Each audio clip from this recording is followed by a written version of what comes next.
외식업계에서 유명한 한 분이 이제는 더 이상 식당을 운영하기 어렵다고 이야기하는 걸 보았습니다. 그래서 이유를 들어보니까 음식이나 손님 때문이 아니라 이제 세상이 달라져서 어렵게 되었다고 말을 하더라고요. 일하면서 직원들에게 어떤 걸 요구하면 돌아오는 대답은 그건 제 일이 아닌데요 라고 말하는 것이 이제 일상이 되었다고 하더라고요. 식당이나 장사를 하면 끊임없이 체크하고 준비하고 해야 할 일이 많은데 정해진 것만으로는 할 수 없다라는 거죠. 물론 자신의 업무를 분명히 하는 것은 잘못이 아니죠. 또 자신의 권리를 말하는 것도 필요한 일입니다. 그런데 이제는 내 일이 아니면 하지 않는 문화가 생겨버렸다는 거죠. 그렇다면 식당을 운영할 수 있을까요? 운영이 어렵겠죠. 그런데 사실 이것은 식당만의 이야기가 아니라는 것입니다. 오늘날 우리는 자기 일을 열심히 하면서 살아갑니다. 자기 삶도 열심히 책임지죠. 그러나 그 책임의 범위가 점점점 좁아지고 있다는 것입니다. 그래서 내일은 열심히 하지만 내일이 아니면 하지 않게 되는 거죠. 내 자신은 책임지지만 다른 사람은 책임지지 않는다는 거죠. 권리는 점점 중요해지는데 책임의 범위는 점점 작아지고 그리고 그 책임이 자기 자신에게만 집중되는 시대를 우리가 살아가고 있다는 것입니다. 책임이라는 것이 어떤 일을 하고 안 하고의 문제 같지만 사실은 관심의 문제이기도 하고 사랑의 문제이기도 합니다. 관심과 사랑이 없으면 책임지는 자리까지 가지 않게 되죠. 그러나 반대로 내 책임이 아니어도 관심이 있고 사랑이 있으면 기꺼이 하게 된다는 것입니다. 그렇다면 나만을 책임지는 삶에서 다른 사람까지 책임지는 삶으로 변화될 수 있을지 오늘 말씀을 통해서 함께 나눠보고자 합니다. 야곱과 아들들이 있는 땅에 기근이 더욱 심해지고 애굽에서 가져온 곡식을 다 먹었을 때 야곱은 또다시 아들들에게 양식을 가서 사오라고 이야기를 합니다. 그런데 그때 유다가 뭐라고 말하나요? 우리가 애굽에 갔을 때 애굽 총리가 막내를 데려오지 않으면 자신의 얼굴을 볼 수 없다고 말했습니다 라고 이야기를 하죠. 그렇기 때문에 아버지가 베냐민을 우리와 함께 보내지 않으면 우리가 애굽에 갈 수 없다고 말을 합니다. 그때 야곱이 말하는 게 무엇인가요? 너희가 왜 동생이 있다고 말해서 나를 이토록 괴롭게 하느냐라고 원망을 하죠. 그래서 유다가 말하는 것은 우리가 말하는 것이 아니라 총리가 묻는 말에 대답을 했던 것일 뿐이고 베냐민을 우리와 함께 보내면 우리가 애굽에 내려가겠지만 아버지가 우리와 함께 베냐민을 보내지 않으면 우리는 애굽에 내려가지 못할 것입니다. 아버지가 베냐민을 보내야 아버지와 또 우리에게 있는 어린 아이들을 다 살릴 수 있다고 이야기를 하죠. 그런데 그때 유다가 말한 중에 아주 중요한 말을 하나 합니다. 9절에 이렇게 기록되어 있습니다. 내가 그를 위하여 담보가 되오리니 아버지께서 내 손에서 그를 찾으소서. 내가 만일 그를 아버지께 데려다가 아버지 앞에 두지 아니하면 내가 영원히 죄를 지리이다. 자신이 뭐가 되겠다고 이야기하나요? 담보가 되겠다고 이야기합니다. 무슨 뜻인가요? 자신이 책임을 지겠다는 것입니다. 만약 베냐민이 무사히 돌아오지 못하면 그 책임을 자신이 고스란히 다 떠안겠다고 말을 하는 거죠. 여러분, 유다는 어떤 사람인가요? 형제들이 요셉을 죽이고자 했을 때 상인들에게 요셉을 팔자고 제일 먼저 말했던 사람이 바로 유다였습니다. 그리고 두 아들을 잃고 막내 아들을 지키기 위해서 며느리인 다마라에게 막내 아들을 주지 않은 것도 유다였습니다. 돈을 벌기 위해서 요셉을 판 게 아니라 죽이지 않기 위해서 팔긴 했지만 요셉을 구해주지 않고 형으로서 책임을 다하지 않았고 또 며느리인 다말에게도 자신의 아들을 주는 책임을 다하지 않은 인물이 바로 유다였다는 거죠. 그런데 그런 유다가 깨어지는 순간이 언제였나요? 아내를 잃고 두 아들을 잃고 며느리 다말을 끌어내어서 정죄하려고 버려려다가 다말이 내놓은 자신의 물건을 본 그때 자신의 죄를 깨닫죠. 그때 유다가 뭐라고 말하나요? 며느리 다말이 나보다 옳다라고 이야기하죠. 하루아침에 유다가 책임을 지는 사람으로 만들어진 것이 아닙니다. 그의 삶을 통해, 그의 죄를 통해서 서서히 바뀌어갔다는 거죠. 죄를 지어서 바뀌었다는 것이 아니라 죄와 잘못으로부터 회개와 돌이킴으로 인해 그가 바뀌었다는 거죠. 참된 회개는 삶으로 드러납니다. 유다는 자신이 달라졌다고 말하지 않았죠. 그러나 누구보다 먼저 책임의 자리에 섰다는 것입니다. 책임을 피하던 사람이 이제는 책임을 지는 사람으로 바뀌었다는 거죠. 유다의 변화는 말이 아니라 삶으로 증명되었고 야곱도 그의 진심을 믿을 수 있었다는 거죠. 그때 야곱의 반응이 어떠했나요? 베냐민을 데려가라고 이야기합니다. 사실 유다만 야곱을 설득한 건 아니었습니다. 42장에서 르우벤도 야곱을 설득하기 위해서 애썼습니다. 그래서 42장에서 르우벤이 뭐라고 말하나요? 만약 내가 베냐민을 무사히 데리고 오지 못하면 내 두 아들을 죽여도 좋습니다 라고까지 말합니다. 그런데 야곱이 르우벤의 말을 듣나요? 듣지 않습니다. 왜 그랬을까요? 르우벤의 아들은 야곱에게는 손자입니다. 야곱이 자신의 손자들을 죽여서 자신에게 이로울 게 있었을까요? 이로울 게 없었다는 거죠. 그렇기 때문에 야곱은 르우벤의 제안을 받아들이지 않죠. 그런데 유다는 어떠한가요? 평생을 걸쳐서 자신이 책임을 감수하겠다고 말합니다. 동일한 내용으로 설득했지만 책임의 주체가 다르다는 거죠. 르우벤은 자신의 아들들을 걸었지만 유다는 자기 자신이 평생토록 책임을 지겠다고 말한 거죠. 그래서 야곱은 유다의 제안을 받아들입니다. 르우벤은 야곱의 12아들 중에 장자였고 유다는 4번째 아들이었습니다. 그렇다면 유다가 나서기 전에 둘째인 시므온은 지금 애굽 감옥에 갇혀 있으니 셋째인 레이가 아버지를 설득하거나 혹은 유다가 아닌 다른 형제들이 나서서 아버지를 설득하고 자신이 책임을 지겠다고 말할 때까지 유다가 기다렸어도 될 것이었습니다. 그러나 유다는 어떻게 하나요? 그런 눈치나 분위기를 살피는 것이 아니라 마지인 르우벤이 아버지를 설득하지 못하자 바로 앞장서서 자신이 책임지겠다고 말을 한다는 거죠. 유다가 그럴 수 있었던 이유가 무엇일까요? 좀 전에도 말했지만 그의 삶을 통해 역사하신 하나님께서 그를 바꾸셨을 뿐 아니라 아버지와 어린 아이들을 기근 속에서 죽어가게 할 수 없었기 때문이라는 거죠. 모두가 같은 생각을 했겠지만 거기서 나선 것은 유다 한 사람이라는 거죠. 여러분, 만약에 유다가 가족들에 대한 아무런 관심과 애정이 없었다면 자신의 책임이라고 생각하지 않았을 것입니다. 장자인 르우벤의 책임이고 형들의 책임일 뿐 아니라 동생들까지도 동일한 책임에 있다고 생각했을 것이지 내가 나서야 한다고 생각하지 않았을 것입니다. 그런데 먼저 가족들을 살피고 먼저 가족들을 사랑하게 했기 때문에 유다는 나설 수 있었던 거죠. 여러분, 책임의 문제는 어떤 일을 하고 안 하고 혹은 맞고 안 맞고의 문제가 아니라 관심과 사랑의 문제라고 이야기했습니다. 관심과 애정이 없다면 하라고 해도 안 합니다. 그런데 반대로 관심이 있고 애정이 있으면 하지 말라고 해도 하게 된다는 거죠. 탈무드에서 사람이 숨길 수 없는 3가지가 있다고 했습니다. 하나는 가난, 다른 하나는 재채기, 마지막은 사랑이라고 이야기했습니다. 숨기려고 해도 숨겨지지 않는다는 거죠. 우리가 누군가의 말과 행동으로 그 사람에게 애정이 담겨 있는지 아닌지를 쉽게 판단할 수 없지만 관심과 애정이 있는 사람은 무엇으로든 드러날 수밖에 없다는 거죠. 그런데 지금 이 시대에는 사랑이 어디에 국한되나요? 관심이 어디에 국한되나요? 나에게 국한되죠. 내 가족에게, 내 일과 내 삶에게만 국한된다는 거죠. 가족이 아닌 다른 사람에게 관심과 애정을 가져본 적이 있으십니까? 지난주에 나눴던 말씀처럼 공동체를 통해 주시는 사랑과 은혜를 누리고 지체들에게 사랑과 관심을 표현하셨나요? 바로 떠오르지 않는다면 지난 6개월 동안 내가 다른 사람에게 관심과 애정을 기울인 일이 얼마나 있었을까요?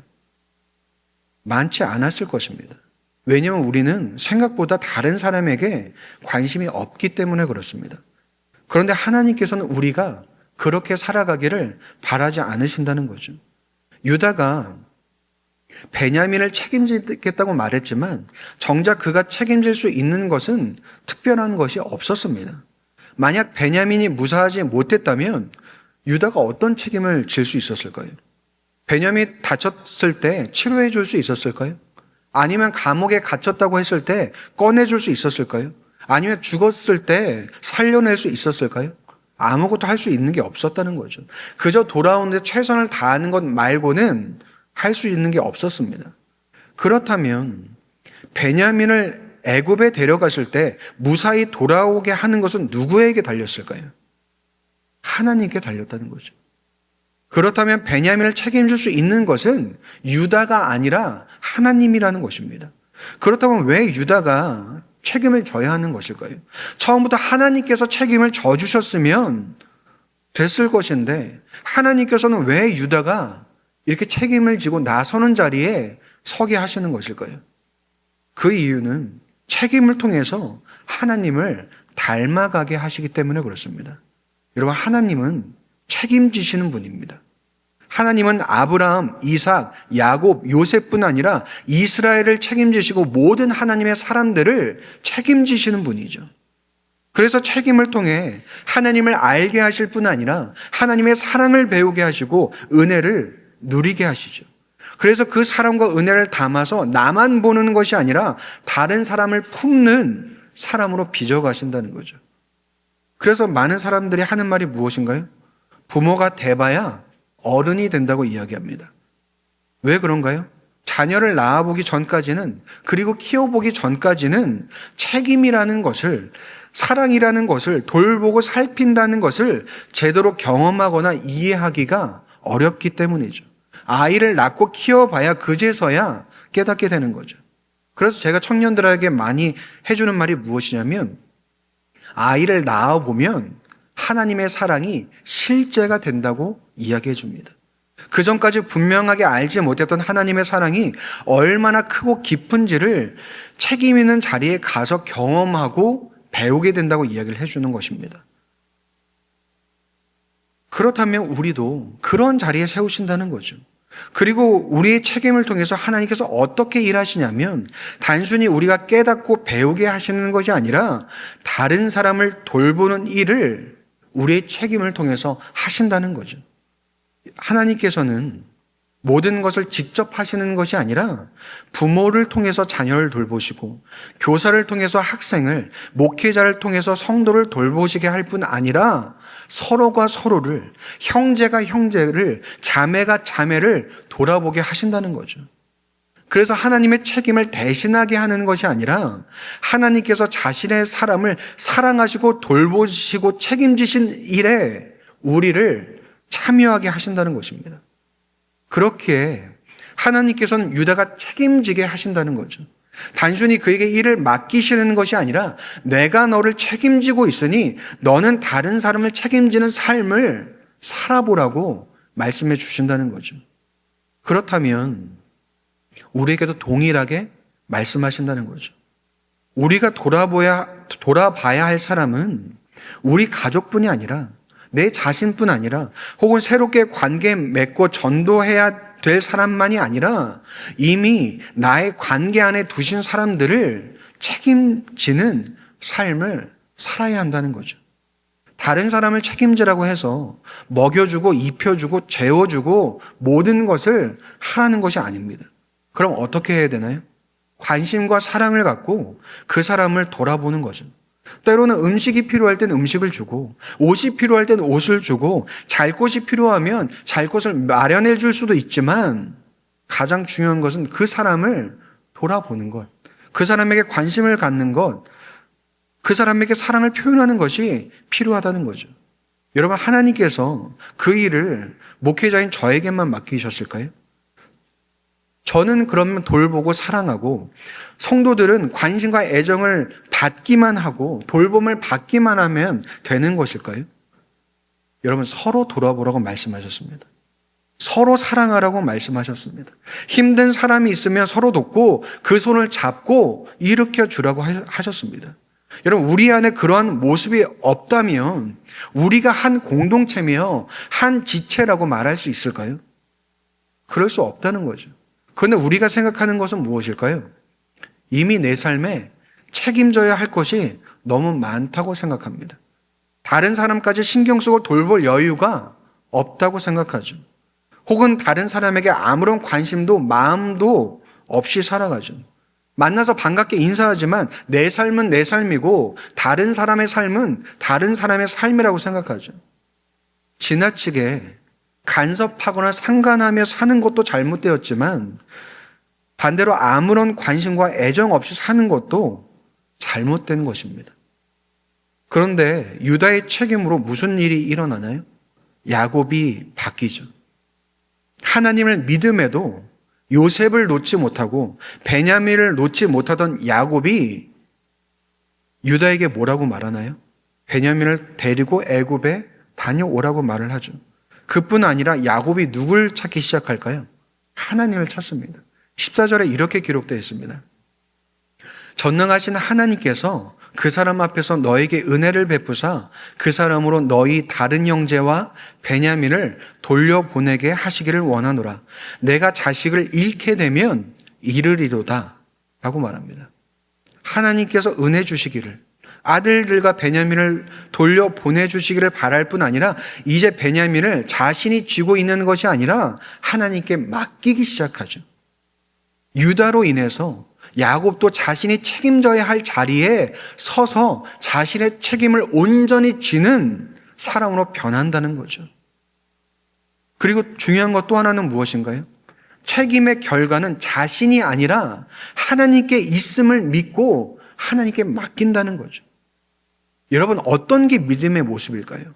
하나님을 믿으면서 내가 원하는 결과를 바라는 것이 믿음일까요? 아니면 하나님께서 맡기신 것을 최선을 다하며 그 결과까지도 하나님께 맡기는 것이 믿음일까요?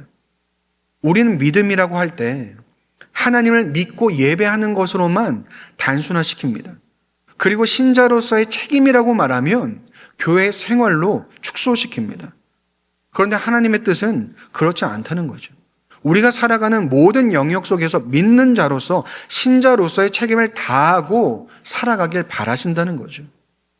그래서 우리는 교회 생활만 잘하면 되는, 혹은 겉으로 보기에 경건해 보이는 모습으로 끝나는 사람들이 아니라 우리의 삶에 실제로 살아내고 드러내야 하는 사람들이라는 거죠. 그래서 우리에게 맡겨진 것을 최선을 다하고 그 외의 모든 것은 하나님께 맡겨야 한다는 거죠. 사실 우리에게 맡겨진 것을 책임질 수 있는 시작도 하나님께 있고요, 결과도 하나님께 있습니다. 하나님께서 나를 책임지시기 때문에 내게 맡겨진 것을 책임질 수 있는 것이고, 내 책임을 넘어서는 것은 하나님께 다시 맡길 수 있다는 거죠. 그래서 나의 시작도 결과도 결국은 하나님께 있다는 거죠. 그렇다면 그 책임지는 것이 유다를 어디로 가게 하나요? 애굽으로 가게 합니다. 유다에게 애굽을 가는 길은 두렵고 힘든 일이었을 것입니다. 이미 기근으로 인해서 먹을 것이 없는 자신들의 상황뿐 아니라 지난번에 곡식을 사러 갔을 때의 일과 그때 생긴 오해로 자칫하면 더 큰 문제가 일어날 수 있는 위험이 있었고, 또 이제는 아버지 야곱이 아끼는 베냐민까지도 책임져야 하는 길이었습니다. 그런데 막상 요셉의 형제들이 애굽에 도착했을 때 어떤 일이 생기나요? 형제들이 베냐민을 데리고 왔음을 요셉이 확인을 하고 자신의 종에게 시켜서 짐승을 잡고 잔치를 벌이게 합니다. 그래서 형제들은 종을 보자마자 지난번에 누가 우리 자루에 돈을 넣어놔서 우리가 그걸 모르고 가져갔는데 다시 가져왔고 이번에 양식 살 돈까지도 가져왔다고 이야기합니다. 그런데 종이 뭐라고 말하나요? 그들을 안심시킬 뿐 아니라 그들의 발을 씻게 하고 나귀에게 먹이를 주고 그리고 따로 차린 음식을 먹게 합니다. 그리고 베냐민에게는 요셉이 먹을 것을 5배나 주었다고 이야기합니다. 유다의 책임으로 잔치가 벌어졌을까요? 그렇지 않습니다. 유다의 책임으로 상황이 바뀐 것도 아닙니다. 그렇다면 유다의 책임은 애굽에서 벌어진 일과 어떻게 연결되는 걸까요? 바로 유다의 책임은 하나님의 역사와 섭리 속에 참여하게 하는 통로라는 것입니다. 애굽에서 벌어진 일은 요셉이 만든 일이지만 그 모든 것을 주관하며 책임지시는 분은 하나님이시죠. 하나님은 유다와 야곱이 있었던 이스라엘이란 땅에서만 역사하시는 것이 아니라 요셉이 있는 애굽에서도 동일하게 역사하시는 하나님이라는 거죠. 자신에게 주어진 책임을 다하는 것은 하나님께 순종하는 것이고 그 순종은 하나님의 더 큰 섭리와 역사 속에 참여하게 한다는 거죠. 내가 책임을 지고 순종을 했다고 해서 잔치가 열리거나 문제가 해결되거나 상황이 바뀌는 것은 아닙니다. 그런데 만약 유다가 책임지지 않았다면 야곱이 베냐민을 보내지 않았을 것이고 형제들은 애굽에 가지 못했을 것이고 요셉과 함께 식사하는 자리도 마련되지 않았을 것입니다. 그렇다면 유다의 책임은 하나님의 섭리에 들어가는 통로가 된다는 거죠. 유다는 자신에게 주어진 책임을 다했을 뿐이지만 하나님께서는 그의 책임을 통해 하나님의 구원 역사와 연결시킨다는 거죠. 유다가 이 사실을 알았을까요? 몰랐을 것입니다. 그렇지만 자신에게 주어진 책임을 외면하지 않는 유다를 통해서 하나님께서는 일하실 뿐 아니라 하나님의 역사를 이루어 가신다는 거죠. 그래서 우리는 어떻게 살아야 될까요? 유다처럼 먼저 나서고 최선을 다하고 책임을 지는 삶을 살기만 하면 되는 것일까요? 우리가 보아야 할 것은 본문에 나온 유다처럼 살아가려고 애쓰기 전에 유다가 그렇게까지 변화될 수 있도록 이끄신 하나님을 보아야 되는 것입니다. 유다가 책임을 지는 이 자리까지 오게 하신 하나님의 은혜를 기억해야 한다는 거죠. 사실 유다의 삶에서 은혜를 빼면 아무것도 남지 않습니다. 오늘과 같은 변화를 유다 스스로 이뤄낸 것이 아니라 지금까지 무책임한 삶을 살았던 유다를 포기하지 않으시고 끝내 변화의 자리까지 이끌고 가신 하나님의 은혜가 먼저 있었다는 사실을 보아야 한다는 거죠. 그 은혜가 가장 적나라하게 나타나는 곳이 어디인가요?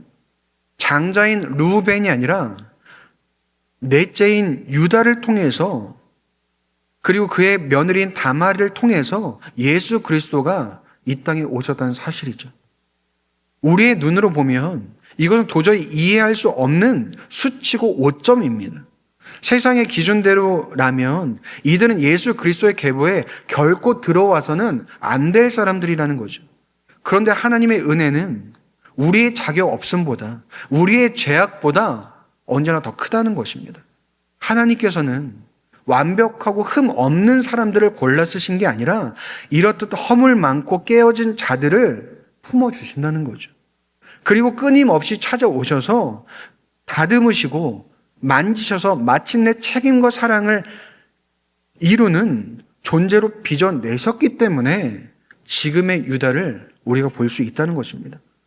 이 일을 통해서 우리가 발견하는 가장 큰 은혜는 우리를 위해 가장 완벽한 담보가 되어주신 예수 그리스도를 보게 된다는 거죠. 야곱과 아들들은 먹을 것이 없어서 고통받는 육체적인 기근을 만났지만 오늘날 모든 인류는 죄로 인해 영원히 죽을 수밖에 없는 영적인 기근 속에 살아가고 있습니다. 그 누구도 스스로 나설 수 없고 감당할 수도 없는 이 비참한 현실 앞에 바로 예수 그리스도가 우리의 담보가 되어주신다는 거죠. 죄인인 우리를 위해 자신의 생명과 모든 것을 걸고 우리 한 사람 한 사람 인생을 통째로 책임지셨다는 거죠.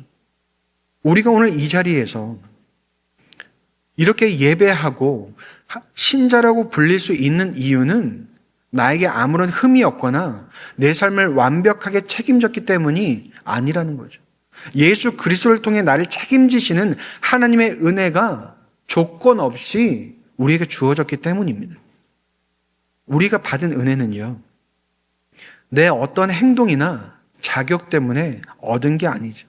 오히려 어떤 자격도 합당한 삶이 없었음에도 불구하고 하나님께서 전적으로 주신 은혜고 선물이죠. 그런데 그 은혜가 우리를 자격 없는 자리에 그대로 머물게 두지 않는다는 것을 기억해야 됩니다. 하나님께서는 나를 먼저 책임져 주셨기 때문에 이제는 우리를 나만 아는 삶에서 벗어나 다른 사람을 책임지는 은혜의 자리로 기꺼이 이끄신다는 거죠. 우리가 지금까지 살아오는데 우리의 힘만으로 살아올 수 있었을까요? 수많은 도움을 통해서 성장해 왔고 수많은 도움을 입고 살아온 것입니다. 그런데 그것을 기억하지 못하게 된다면 나만 보게 되죠. 마찬가지로 우리가 여기까지 이르게 된 것을 하나님의 은혜가 수많은 사람들을 통해서 내게 전해주고 나눠졌다는 것을 기억해야 한다는 거죠. 그렇다면 책임이라는 것은 내가 마땅히 해야 하는 어떤 것이 아니라 내가 받은 것을 나눈 일이 된다는 것입니다. 책임이라는 단어가 너무 무거운 것도 사실이고 마치 해야만 하는 강요와 같은 느낌이 있는 것도 사실입니다. 그러나 하나님께서는 우리에게 책임지라고 말씀만 하시고 혹은 명령하시는 분이 아니라 먼저 나를 책임지시는 분입니다. 그렇다면 책임은 억지로 짊어지는 짐이 아니라 이미 받은 은혜로 다른 사람을 대하는 방식이라는 거죠. 그래서 계속해서 반복해서 말하는 것은 책임은 관심과 애정의 문제라고 이야기했습니다. 그렇다면 어떤 무거움이나 부담감이 아니라 하나님 안에서 다른 사람에게 조금씩 관심을 기울이고 그를 사랑하는 일을 해보는 것이 우리의 책임이라는 거죠. 세상은 나와 남을 구분지을 뿐 아니라 책임의 범위를 축소시킵니다. 그래서 나는 중요하지만 남은 중요하지 않고 자기 아이는 중요하지만 남의 아이는 중요하지 않게 여기는 일들이 뉴스나 많은 소식들을 통해서 들려옵니다. 여러분, 내가 중요하면 남도 중요하고 내 아이가 중요하면 다른 사람의 아이도 중요한 게 맞지 않습니까? 책임과 관심과 애정이 나에게만 축소되고 집중되는 것이 아니라 확장되어져야 한다는 거죠. 그리고 그것이 하나님께 은혜를 받은 신자의 삶이어야 한다는 거죠. 그렇다면 여러분, 우리는 이제 그건 제 일이 아닌데요 라고 말하는 것이 아니라 그것은 제 일이 맞다고 말해야 하는 것입니다. 회사나 직장에서 아무 일이나 떠맡으라는 이야기가 아니라 다른 사람에게 대해서 져야 할 책임이 내게 있음을 기억하고 그 책임을 다하며 살아가야 한다는 거죠. 그래서요, 서로가 서로에게 책임을 지는 모습이 우리 안에 있어야 하는 것입니다. 내 삶 안에 있어야 한다는 거죠. 그러한 삶을 살아갈 때 유다를 통해 야곱을 변화시키신 것처럼 나를 통해 다른 사람을 변화시키실 뿐 아니라 하나님의 역사와 섭리 속에 깊이 참여케 하시는 하나님의 은혜와 일하심을 경험해야 한다는 거죠. 그렇다면 이번 한 주 어떻게 살아야 될까요? 하나님께서 나를 책임져 주신 은혜는 무엇이고 나의 눈을 들어서 내가 책임져야 할 다른 사람이 누구인지 돌아볼 뿐 아니라 작은 책임과 관심과 애정일지라도 기꺼이 섬기며 책임지며 나타내야 하는 것입니다. 그렇다면 이번 한 주 그렇게 살아가는 저와 여러분이 되시기를 주님의 이름으로 축복드립니다.